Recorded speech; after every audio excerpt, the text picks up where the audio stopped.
Point number 1, take care of these points. We don't use apostrophe comma s with two consecutive nouns.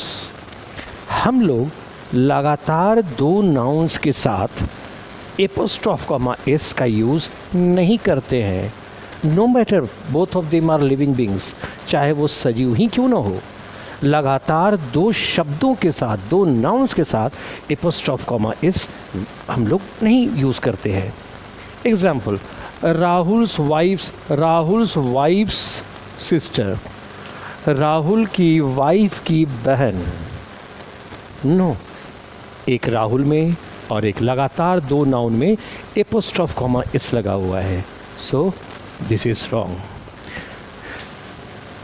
हम लोगों को लिखना है sister of Rahul's wife. This is the correct way of expression. ये सही बोलने का तरीका है, सही व्यक्त करने का तरीका यही है. Point number B, we use apostrophe comma S with the last word in case there is a compound word. एक से अधिक शब्दों का जो मिलकर बना होता है शब्द, उसी को कहते हैं कंपाउंड वर्ड. तो अगर कंपाउंड वर्ड्स हैं, कंपाउंड वर्ड्स में आपको एपोस्ट्रॉफ कॉमा एस लगाना है तो कहाँ लगाएंगे? लास्ट वर्ड में, अंत वाले शब्द में लगाएंगे. Example, daughter's in law's house, daughter in law का घर. अब डॉटर्स इन लॉ, अब प्रश्न उठता है डॉटर में एपोस्ट्रॉफ कॉमा एस लगाएं या लॉ में एस लगाएं. यही बता रहा है ये एक कंपाउंड वर्ड है, एक शब्द ये, एक शब्द ये. तो ये फर्स्ट वाले शब्द में, फर्स्ट वाले वर्ड में एपोस्ट्रॉफ कॉमा एस नहीं लगाएंगे, ये गलत हो जाएगा. कहाँ लगाते हैं? We add apostrophe comma S to the last word. तो ऐसे लिखेंगे, daughter in law's house, daughter in law's house. तो ये अंत वाला जो शब्द है लॉ, उसमें एपोस्ट्रॉफ कॉमा एस लगाएंगे. Take one more example as it is written, the government's of India law. गलत. ये द गवर्नमेंट ऑफ इंडिया, ये क्या हुआ? कंपाउंड वर्ड हुआ. अब ये फर्स्ट वर्ड, ये लास्ट वर्ड है, तो ये फर्स्ट वर्ड में एपोस्ट्रॉफ कॉमा एस लगा हुआ है. Therefore this is an erroneous expression. ये गलत अभिव्यक्ति है, ये गलत है. लास्ट वर्ड में लगाते हैं इंडियाज़, तो क्या हो जाएगा? The government of India's law, last वाले शब्द में लगा हुआ है. Therefore this is correct. So इन बातों को ध्यान में रखना है. Now moving ahead, I would like to draw your attention towards one thing. That is, now look at this sentence. इस पर आओ. राहुल एंड रीताज सन, और दूसरा है Rahul's and Rita's son. You please look at these two expressions minutely and इसको, इन दोनों को ध्यान से देखो. दोनों में क्या डिफरेंस है?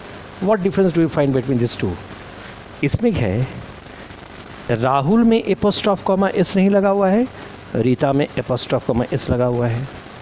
इसमें राहुल और रीता, इन दोनों में एपोस्ट्रॉफ कॉमा लगा हुआ है, और इसमें सिर्फ रीता में एपोस्ट्रॉफ कॉमा लगा हुआ है. So these are the two expressions. इसमें से कौन सही है, कौन सही है? सो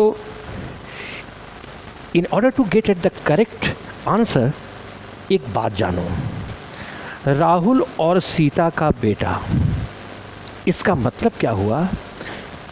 इसका मतलब हुआ राहुल और Rita both are husband and wife. दरअसल सही दोनों है, सही दोनों है, बट इन दोनों का अर्थ अलग होगा.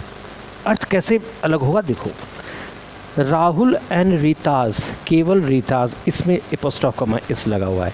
It means both of them are closely related to each other.